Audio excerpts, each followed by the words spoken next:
नमस्कार दोस्तों, Excel academy पर आप सभी का स्वागत है। आज का हमारा आर्टिकल इंडियन एक्सप्रेस में प्रकाशित लेख SC seeks centre's reply on pleas challenging constitutional validity of places of worship act gives 2 weeks time पर आधारित है। चलिए सबसे पहले चर्चा के बिंदुओं को जान लेते हैं। तो सबसे पहले हम लोग देखेंगे कि खबर क्या है, हम जानेंगे उसके बाद कि प्लेसेस ऑफ वर्शिप एक्ट क्या है, उसके प्रावधान क्या है और उसमें जो कुछ छूटें प्रदान की गई हैं हम लोग उसके बारे में जानेंगे। किन परिस्थितियों में इस अधिनियम को लाया गया था हम लोग इस पर भी चर्चा करेंगे। इसके पक्ष में क्या तर्क हैं और इस कानून के विपक्ष में क्या तर्क हैं, इन चीजों को हम लोग देखेंगे। चलिए सबसे पहले खबर देख लेते हैं। सुप्रीम कोर्ट ने शुक्रवार 9 सितंबर 2022 को केंद्र को प्लेसेस ऑफ वर्शिप एक्ट 1991 की संवैधानिक वैधता को चुनौती देने वाली याचिका पर अपना जवाब दाखिल करने के लिए 2 सप्ताह का समय दिया है। आइए अब जान लेते हैं कि प्लेसेस ऑफ वर्शिप एक्ट है क्या।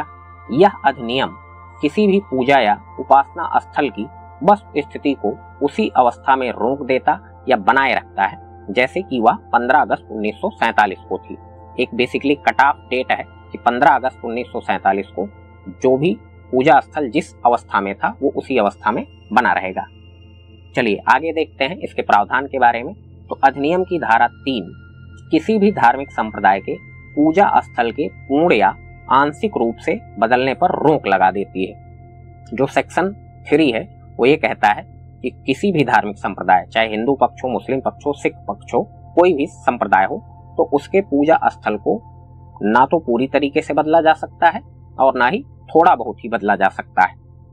चलिए आगे बढ़ते हैं और देखते हैं। सेक्शन 4 क्लॉज 1 घोषणा करती है कि 15 अगस्त 1947 तक अस्तित्व में आए पूजा स्थलों की धार्मिक प्रवृत्ति पूर्ववत बनी रहेगी।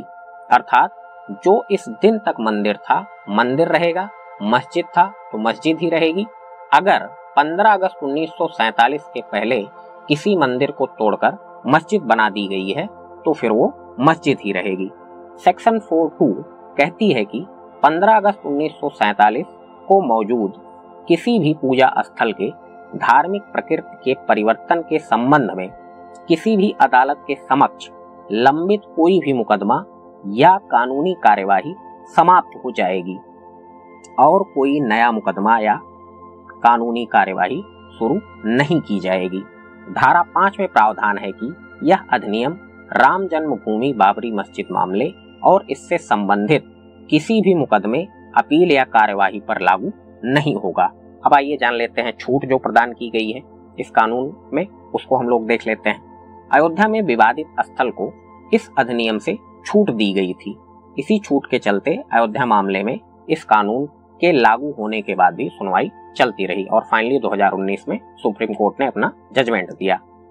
अगली बात है कि कोई भी पूजा स्थल जो एक प्राचीन और ऐतिहासिक स्मारक हो या एक पुरातात्विक स्थल हो, जो प्राचीन स्मारक और पुरातत्व स्थल एवं अवशेष अधिनियम 1958 द्वारा संरक्षित हो तो उसको भी छूट प्रदान की गई है।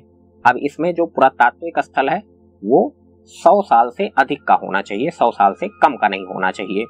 अगर आपका कोई घर 200 साल 150 साल पुराना है और अगर ASI चाहे तो उसे पुरातात्विक स्थल घोषित कर सकती है। साथियों, एक ऐसा विवाद जो अंततः निपटा दिया गया हो, कोई भी मामला अगर निपट गया है तो उस पर यह कानून लागू नहीं होगा। कोई भी विवाद जो पक्षों द्वारा सुलझाया गया हो या किसी स्थान का स्थानांतरण जो अधिनियम के शुरू होने से पहले आपसी सहमति से हो गया हो, जैसे 1991 में यह कानून बनाया गया। अब 1991 से पहले किन्हीं पक्षों द्वारा स्थान का स्थानांतरण आपसी सहमति से हो गया है तो उस जगह पर यह कानून लागू नहीं होगा। अब आइए जानने का प्रयास करते हैं कि 1991 का कानून किन परिस्थितियों में बनाया गया था और सरकार ने इसे कैसे सही ठहराया था। यह अधिनियम प्रधानमंत्री PV नरसिम्हा राव जी की कांग्रेस सरकार द्वारा उस समय लाया गया था जब राम मंदिर आंदोलन अपने चरम पर था और बाबरी मस्जिद अभी भी खड़ी थी, उसका डिमोलिशन अभी नहीं हुआ था। लेकिन लाल कृष्ण आडवाणी जी की रथ यात्रा और बिहार में उनका गिरफ्तार किया जाना और उत्तर प्रदेश में कार सेवकों पर गोलीबारी ने सांप्रदायिक तनाव पैदा कर दिया था, तो जिसकी वजह से ये कानून लाया गया था। संसद में विधेयक पेश करते हुए तत्कालीन गृह मंत्री SB चौहान साहब ने कहा था कि सांप्रदायिक माहौल को खराब करने वाले पूजा स्थलों के रूपांतरण के संबंध में समय समय पर उत्पन्न होने वाले विवादों को देखते हुए इन उपायों को अपनाना आवश्यक है। भविष्य में ऐसे मुद्दे आते रहेंगे, विवाद बढ़ता रहेगा, तो एक कानून बना दिया जाए जिससे ये विवाद निपट जाए हमेशा के लिए, ऐसा SB चौहान साहब का कहना था।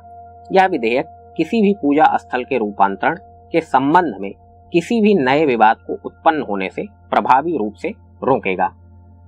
चलिए अब जानते हैं कि इसके पक्ष में क्या तर्क है। यह अधिनियम एक विधायी तंत्र है जिसके माध्यम से राष्ट्र की पंथ निरपेक्ष तत्वों को संरक्षित रखा जाता है।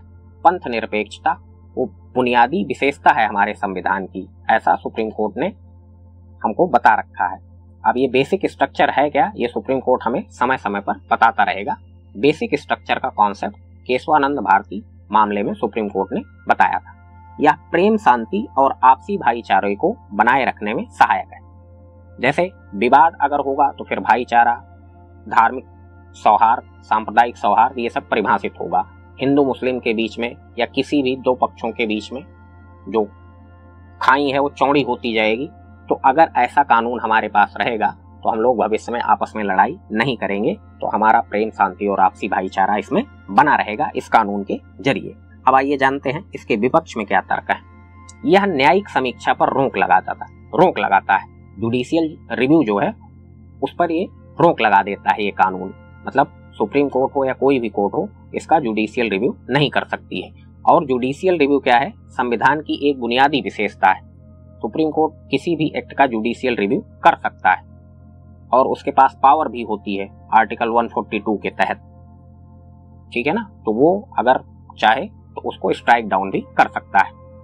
साथ ही यह एक मनमाना, तर्कहीन, पूर्वव्यापी कट ऑफ तिथि, ये जो 15 अगस्त 1947 ये डेट यहाँ पे रखी गई है कट ऑफ तिथि, इसका आधार क्या है, ग्राउंड क्या है, 15 अगस्त 1947 ही क्यों माना गया, इसका कोई सॉलिड रीजन हमको पता नहीं चलता है। तो एक मनमाना, तर्कहीन, पूर्वव्यापी कट ऑफ तिथि आरोपित करता है जो हिंदू, जैन, बौद्ध और सिखों के धार्मिक अधिकारों को सीमित करता है। जैसे हिंदू पक्ष का कहना है कि ये कानून संविधान द्वारा प्रदत्त मौलिक अधिकारों का हनन करता है। आर्टिकल 25-26 ये किसकी बातें करते हैं, फेथ, बिलीफ, वर्शिप की बातें करते हैं। विस्तार से जानने के लिए आप हमारी पॉलिटी की प्लेलिस्ट चेक कर सकते हैं। इसकी वजह से हमारे धार्मिक अधिकारों का हनन हो रहा है, इस कानून की वजह से ये उल्लंघन हो रहा है। भाई आर्टिकल 25-26 हमको स्वतंत्रता प्रदान करता है कि हम फेथ, बिलीफ और अपना जो भी रिलीजन है उसकी प्रैक्टिस कर सकते हैं। तो ये हमारे धार्मिक अधिकारों का क्या कर रहा है, हनन कर रहा है और अदालतें इसे लागू नहीं करा पा रही हैं। आर्टिकल 32 का महत्व इस कानून की वजह से कम हो रहा है। तो आज के लिए इतना ही। आशा करता हूं आपको काफी कुछ जानने और सीखने को मिला होगा। ये मेंस के पॉइंट ऑफ व्यू से भी काफी इंपॉर्टेंट है साथियों। तो मिलते हैं किसी नेक्स्ट वीडियो में और आपसे अनुरोध है कि चैनल को सब्सक्राइब करें, ज्यादा से ज्यादा लोगों के साथ शेयर करें और वीडियो को लाइक करना बिल्कुल भी मत भूलें। मिलते हैं किसी नेक्स्ट वीडियो में। आप सभी लोगों का बहुत बहुत धन्यवाद साथियों।